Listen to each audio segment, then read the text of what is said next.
At times, our purpose drops in our laps as if the heavens threw it by accident. Do not fear failure, but please be terrified of regret.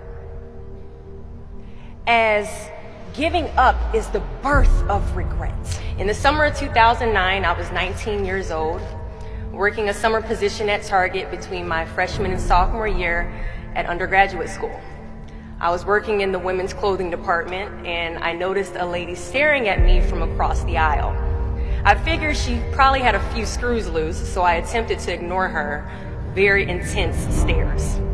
She eventually manages to make her way a little bit closer and closer to me where I was working until she eventually walks up to me and says hello. I say the famous Target quote, which is, "Hi, may I help you find something?" So now anytime someone says that to you all in Target, you know it's their job to say it to you. She then asks me, "Were you born in this country?" And I was immediately offended. And I said, "Yeah, I was born in this country." And then she says, "Do you have any kids?"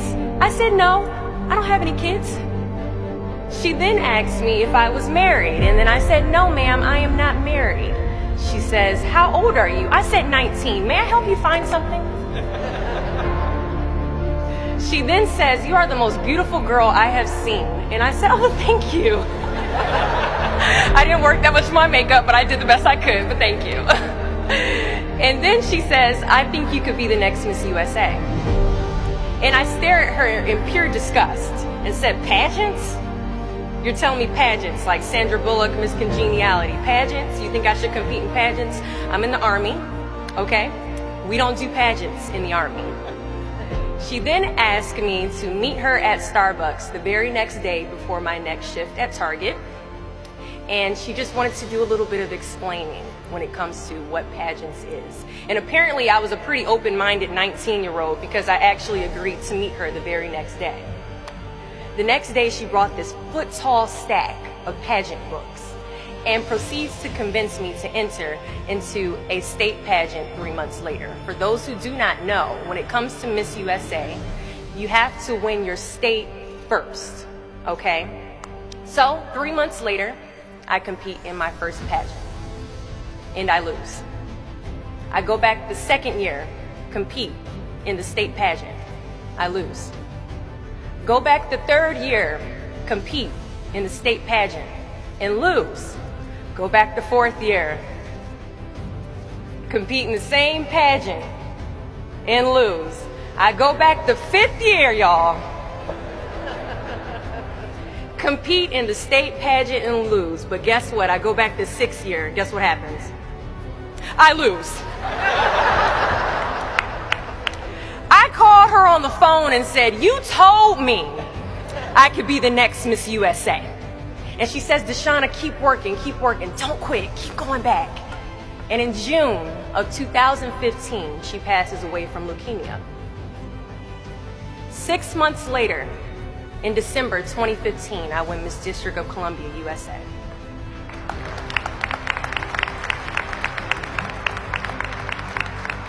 And 6 months after that, in June of 2016, I become the first soldier to win Miss USA.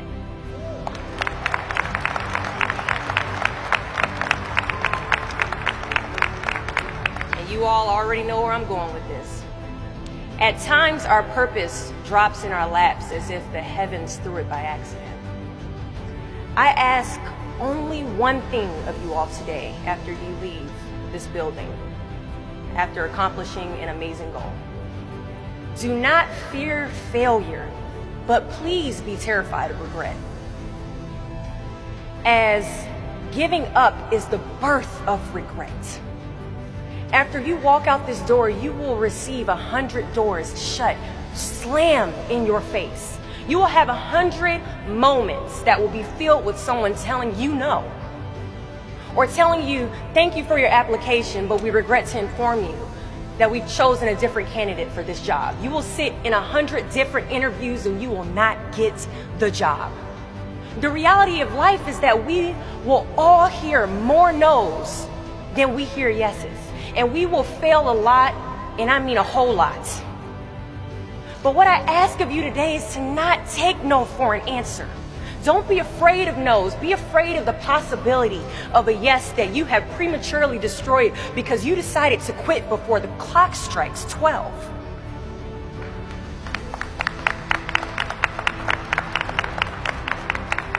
You can ask anyone, friend, family, anybody.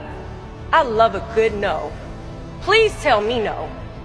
Telling me no is like adding fuel to a fire that is now set ablaze because of your single no. I love additional reasons to work harder. Please give me a reason. So today I challenge you to fight, to work, to not stop here, to believe so heavily in your aspirations that you too will not fear the word no, but instead you will choose to welcome it. Thank you for your time.